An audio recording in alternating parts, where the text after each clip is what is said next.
Hi, I'm Isla and welcome back to my channel. Today I'm going to be discussing the Thrifty Decorator by Jocasta Innes. If you like this video, please think about hitting the like and subscribe button. This video is part of a series where I discuss books that inspire me in my own work as a designer. So this book is very special to me. I bought it for £3.99 and from a charity shop, and I saved up for 10 years to buy my flat, and I didn't have a penny to my name, let alone a stick of furniture. So I saw this book and thought Thrifty is going to be my middle name. Jocasta Innes is a fascinating person. If you want to read up on her life, I heavily suggest it. I love all of her books. She wrote another one called Paint Magic, which is incredible, and she also wrote a seminal text called The Pauper's Cookbook, which was huge in the 70s. And her style was sort of all about thrift. I'd say quite sort of country house inspired. She lived in London. She was a bit of a pioneer. She went into an area of East London that was incredibly run down called Spitalfields. It's not now, it's completely different. But at the time it would have been like living in a Hogarth painting. But she sort of went in as a bit of a pioneer.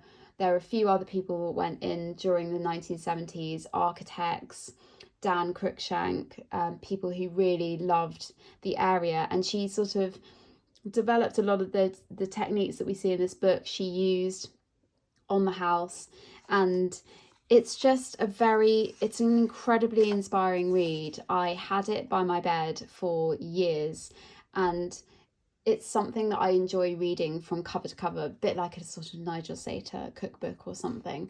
There's not loads of images, but the images that are there are absolutely stunning, and I find them really wonderful to look at. She used a lot of sort of secondhand furniture. She was a real master of putting something together with not very much money at all. I bet you any money she painted that contrast border on that wicker sofa. She often used wicker. You could pick up Lloyd Loom furniture relatively inexpensively. I would lay money on the fact that this fireplace, this mantelpiece, was wood, and she's painted it in a kind of faux stone finish. She really sort of takes you through how to do these kind of stippling techniques, which might be hard to see on this video. That's a very sort of Charleston type look. I love, this is classic Jocasta, where she sort of said, no, don't upholster your furniture, it's far too expensive, just throw over inexpensive calico, and then she stenciled these cushions, and it's just so beautiful. I love this print room style. Very, very cost effective to do. She often kind of talks about this Scandinavian look that's gorgeous. I'm not so keen on, but she's used brown paper on the walls, and I think that's very, very stylish thing to do. She sort of talks a lot about colour washes, stippling, stenciling, glazes. Every time I read this book, I often feel that a lot of these paints, because the paint industry's moved to water-based techniques, a lot of the techniques in this book are oil-based, and the paint industry's changed to low VOC. But I'm sure that you know, if you do your research, and you can find a lot of the same sort of materials that she uses. I think this is so super stylish. It's a sort of modern take on a print room, and it just shows you what a sort of clever technique it is. This is also classic Jocasta. It's not a dresser table. She's just found two pieces of furniture, separate pieces of furniture, and they're the same width, and so she's painted them the same, and it's just so effective. Lovely dining rooms, stenciling, just beautiful. Print rooms. I've read this section so many times on painting the floor, and unfortunately I was going to do it in my kitchen, but I think it needs starting completely, being ripped out and started from scratch.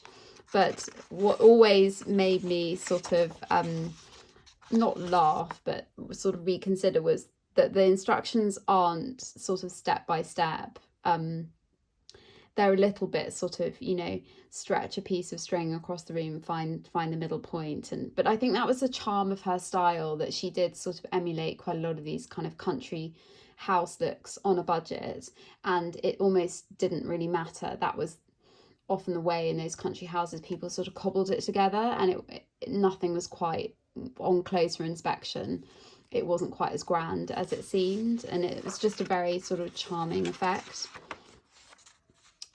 Painted floors, curtains. I love that meat safe.